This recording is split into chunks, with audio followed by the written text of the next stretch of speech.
We are all our own dragons as well as our own heroes. We have to save ourselves from ourselves. This quote is brought to you by Tom Robbins from his book, Mr. Woodpecker and Something Something. Entertaining book, highly recommended. Now today we're going to be talking about this idea of taking risks, because unless you decide to take a risk in life, you can't really expect anything to change.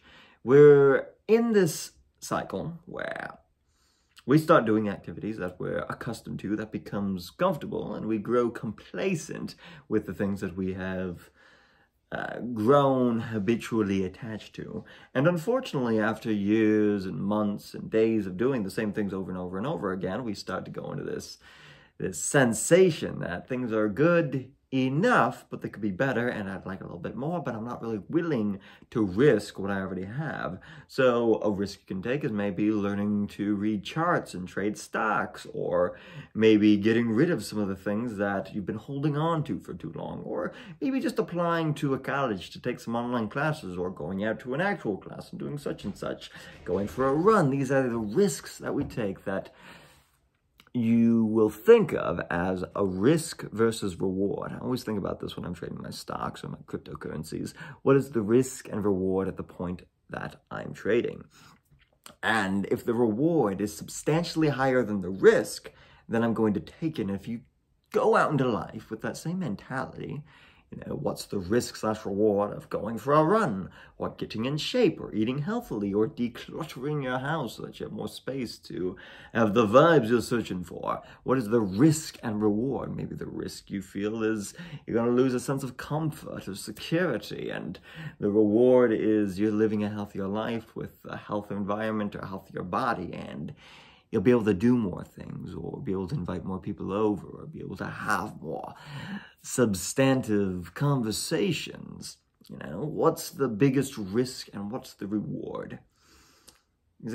Another side tangent. A lot of human beings these days have this idea that, or this picture in their mind that they're supposed to be perfect. And if there's some melancholic drudgery running around in their head, or they feel like there's a dark side in them, then they feel as though something is wrong, that this should not be a part of them, and that they don't get to participate in humanity or society because of it.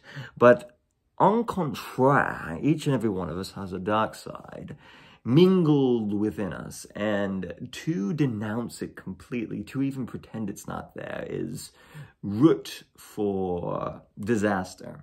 It's like if you were to have moldy boards underneath your floor plan and you just do not acknowledge it in general, then it's just going to fester and then spread, and eventually it's going to destroy everything. And even if you can't get rid of it completely, that's not necessarily the goal, but recognizing that it is there.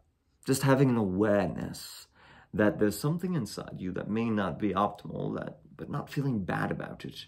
Maybe that's why they rotting wood isn't the best, because you can't get rid of the rotting wood. But recognizing that we each have something in us that may not be optimal, but it is there to give contrast to our life. It's balancing the scales, and it helps us grow and evolve into the better versions of ourselves, because it creates the flagpole. It creates the distance to the next development.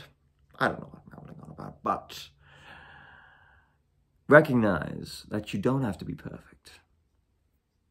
All you can do is your best, and recognize that your best does shift moment to moment. And that's why striving to take these risks, to try and discover another version of our best, can be beneficial. So that's the ramble for today. Take risks. If you've been going down one path for a certain amount of time, try going down another. I know I say this a lot, but take more risks. What do you have to lose? Your things, your comfortability, the habits that you've established that have you running around circles like a carousel. If that's what you're holding on to, just take the risk. Perhaps another version of yourself can be discovered when you do. And you never know, you might like this version more. Either way, it's still a version of you, and that's what matters. Don't have to feel bad if it doesn't work, and you just trial and error. So, risk versus reward. Don't forget to consider it. And journal it too.